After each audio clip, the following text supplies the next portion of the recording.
Hello အားလုံးပဲမင်္ဂလာပါခင်ဗျာဒီနေ့တော့အကောင်လုံးကျွန်တော်အရန်အမေးများတယ်ဒီမှာပါအားဒီကိုကျွန်တော်ဒီနေ့ဖြည့်ပေးပါမယ်ခင်ဗျာဘွဲရက်ကလေးတွေကိုပုံမြိုက်ဘူးလားလို့ကျွန်တော်ကိုအရန်မေးကြတယ်ပေါ့နော်ကျွန်တော်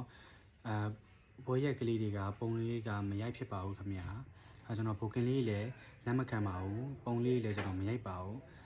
အရင်နှစ်ကကျွန်တော်မှရိုက်လို့မရတဲ့ case လေးတွေလည်းရှိတယ်ပြီးတော့ကျွန်တော်ပြဿနာလေးလည်းမရှင်းချင်ဘူးပေါ့နော်ကျွန်တော်တို့ရတဲ့ပတ်စံကအများကြီးကျွန်တော်နဲပါတယ်တခြားလူတွေနဲ့စားလို့ရှိရင်လေကျွန်တော်တို့ရတဲ့ပတ်စံတော်တော်လေးနဲပါတယ်ဒါပေမဲ့အဓိကကျွန်တော်ရိုက်ပေးခြင်းနဲ့စိတ်တစ်ခုနဲ့ရိုက်ပေးတာဖြစ်တဲ့အတွက်ဒါပေမဲ့ဒီနေ့တော့ကျွန်တော်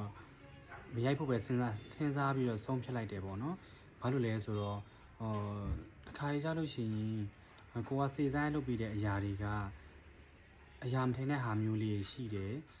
တခြားဒီမလိုလားအဲ့တဲ့ပြဿနာမျိုးလေးတွေဖြစ်တာမျိုးလေးတွေရှိတယ်အဲ့တော့ကျွန်တော်လုံးဝမရိုက်ဖို့ပဲကျွန်တော်စဉ်းစားလိုက်ပါတယ်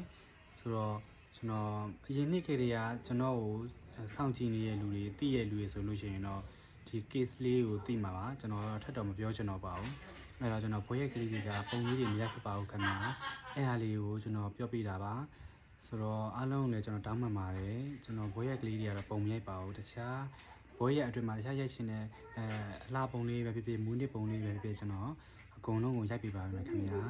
အဲ့တော့ကျွန်တော်ဘွဲရက်ကလေးကပုံမရိုက်ဖြစ်ဘူးဆိုတဲ့အားလေးကိုကျွန်တော်ပြောပြတာပါအားလုံးကျေးဇူးများတင်ပါတယ်ခင်ဗျာ bye bye see you next video guys